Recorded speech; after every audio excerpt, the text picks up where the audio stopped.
everyone. Well, it's always exciting, isn't it, when you can try something new? And Viviva have kindly sent me some packs of their new watercolour sheets. Now the first one that I'm going to try is their original one, which comes with 16 vibrant colours, and these colours are impregnated into paper. And so the first thing that I did was I made a colour sheet, and I was so excited when I did this. I really want to try these.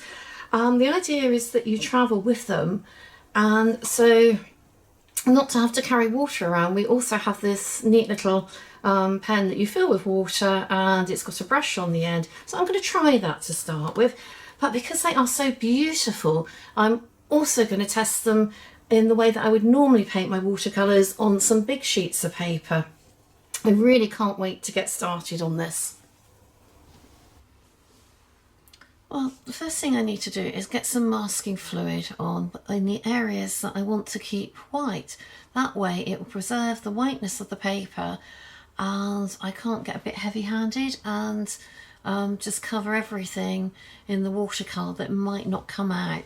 So looking quite carefully, and just with a bamboo pen, just plotting all the white areas fairly quickly.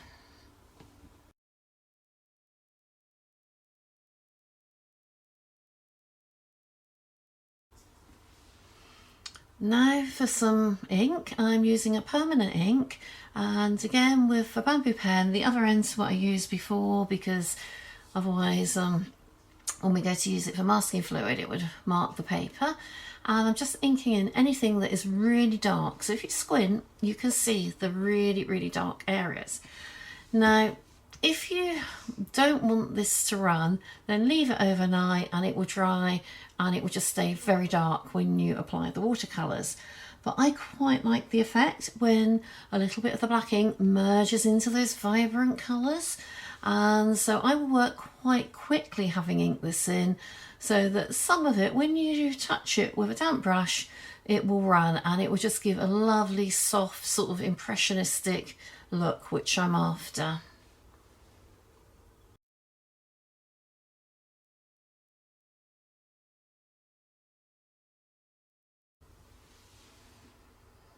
Now for the fun. I think we'll start with a chrome yellow, and I'm using the water pen. I filled it with water, and I'm just squeezing it gently, brushing it out. I like to use quite a lot of water with this technique, and I'm lightening it by just squeezing more water into places and then getting more pigment. I've gone for some yellow ochre now, and that's sort of blending in really nicely. No, I'm quite impressed with how things are working. It's such a good choice of colours, and it's just really exciting to sort of try something a little bit different. Not so messy having it on the paper, and those sheets are separating it nicely because I'm flicking through quite quickly. I've just gone for a little bit of violet because I wanted a little bit of colour rather than sort of greys for this. So the violet's going in, and that's also touching the black ink and sort of muting it a little bit in places. So overall, this is looking really nice. Gone in with some burnt umber now. Such a good choice of colours, and they are just so vibrant. It's just working really nicely. I'm still staying with that brush with the water inside, which of course if you're using it outside or travelling, you don't need to take too much with you, which is ideal. And I think at this point the water's starting to run out a little bit, and I'm dipping it into water because that was just the quicker thing to do. And I'm just putting back a little bit more of the chrome yellow. It's going in nicely, even though some of it's drying. It's looking really good. And a few little burnt umber dots.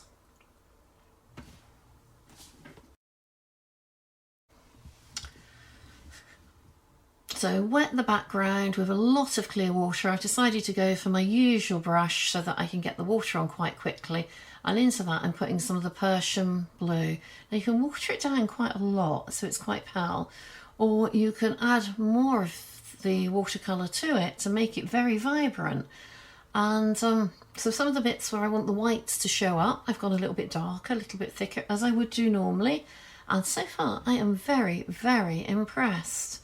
And I'm going for one of the others now. I think that was a peacock blue that I put in there. And I am so, so pleased with that.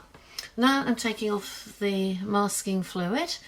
Just using a mask away. I've let it dry really, really quickly.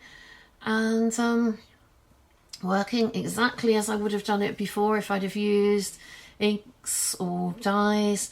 I'm very impressed.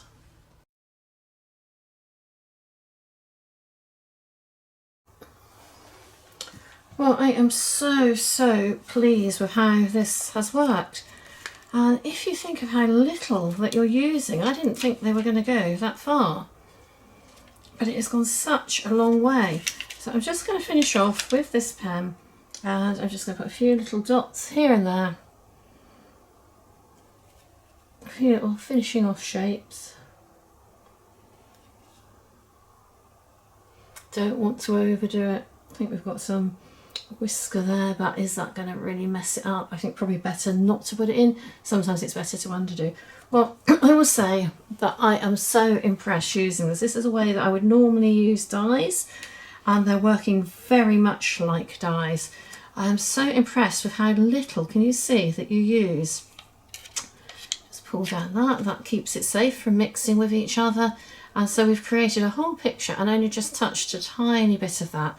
So the paints are just awesome. I can't wait to try it out on other things. And I have drawn up 5 more pictures on different paper, and I'm going to try it in different ways.